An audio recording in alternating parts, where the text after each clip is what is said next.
Hai teman-teman, Assalamualaikum warahmatullahi wabarakatuh.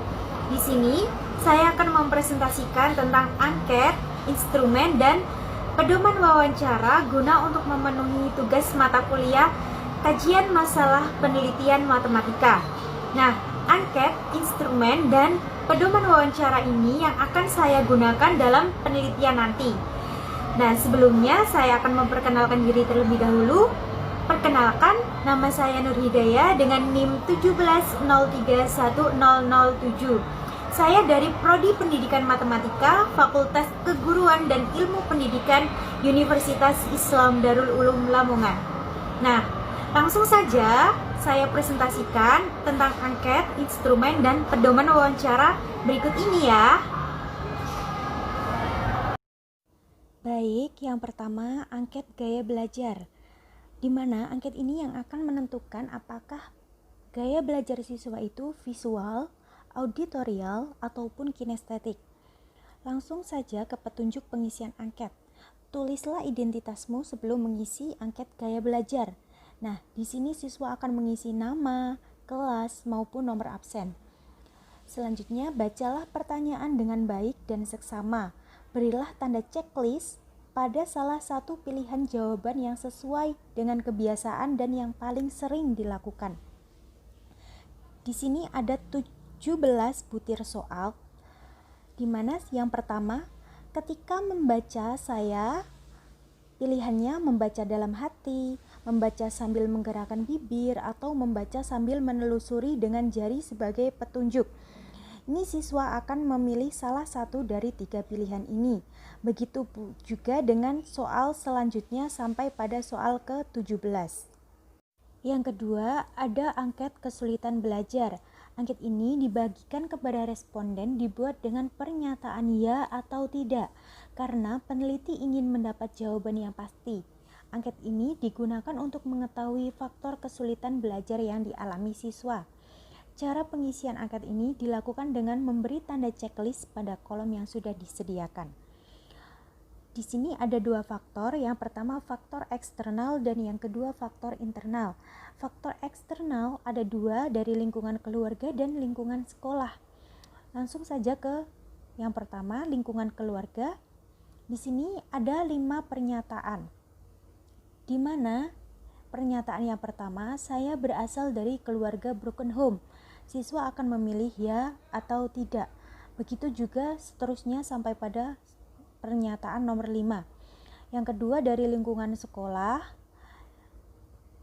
guru menggunakan metode belajar yang sesuai dengan pokok bahasan dan kedalaman materi matematika.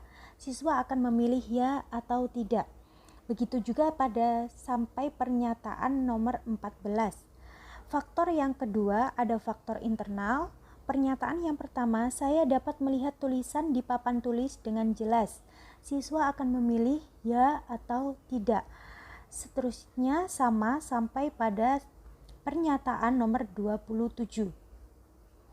Untuk yang ketiga ada instrumen. Di instrumen ini peneliti menggunakan 2 butir soal pokok bahasan peluang. Untuk soal yang pertama, di dalam suatu kotak terdapat 6 lampu warna biru diberi nomor 1 sampai 6, 3 lampu warna hijau diberi nomor 7 sampai 9, dan 3 lampu warna kuning diberi nomor 10 sampai 12. Sebuah lampu diambil secara acak, muncul lampu warna kuning bernomor ganjil dan tidak dikembalikan. Diambil lagi sebuah lampu secara acak, muncul lampu warna hijau bernomor prima dan tidak dikembalikan.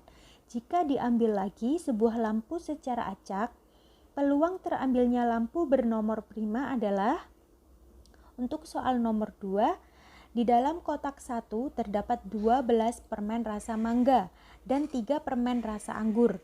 Di dalam kotak 2 terdapat 4 permen rasa mangga dan 4 permen rasa anggur.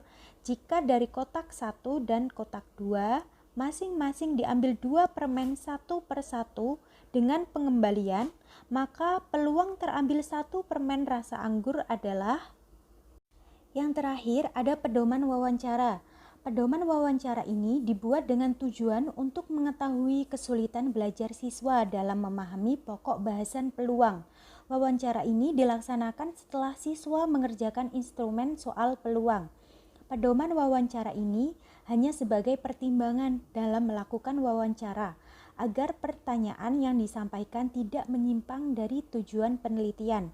Pertanyaan yang dirumuskan dalam pedoman wawancara ini dapat dikembangkan peneliti pada saat wawancara, sesuai dengan perilaku atau jawaban dari siswa.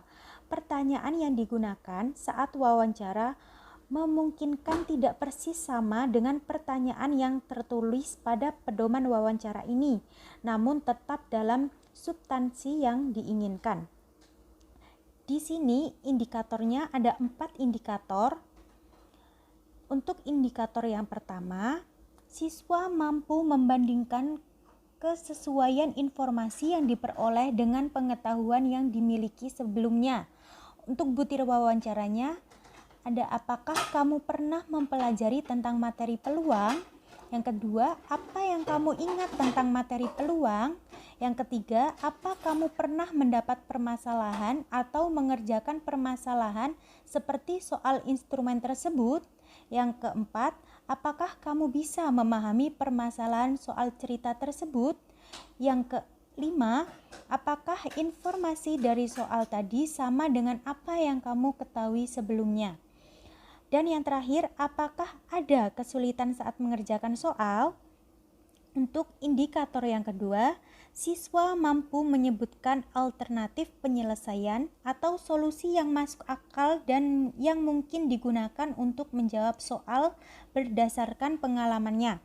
Untuk butir wawancaranya, bagaimana cara yang kamu gunakan untuk mengerjakan permasalahan tersebut?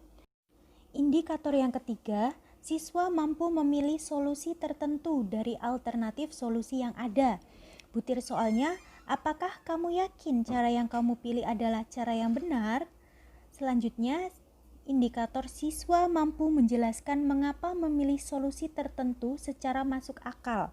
Butir soalnya, mengapa kamu bisa memilih cara ini? Dan indikator yang terakhir, yang keempat, siswa menerapkan cara yang dipilih untuk menyelesaikan soal. Butir wawancaranya, yang pertama, apa yang kamu lakukan untuk menjawab permasalahan pada soal instrumen tersebut? Yang kedua, bagaimana kamu mendapatkan jawaban itu? Yang ketiga, apakah kamu yakin sudah menjawab permasalahan dalam soal dengan baik? Yang keempat, mengapa demikian? Apakah kamu sudah mengecek kembali penyelesaian yang telah kamu kerjakan dari soal tersebut? Dan wawancara yang terakhir, apa yang kamu lakukan setelah itu? Sekian presentasi yang dapat saya sampaikan. Apabila ada kurang dan lebihnya, saya mohon maaf yang sebesar-besarnya. Saya akhiri. Wassalamualaikum warahmatullahi wabarakatuh.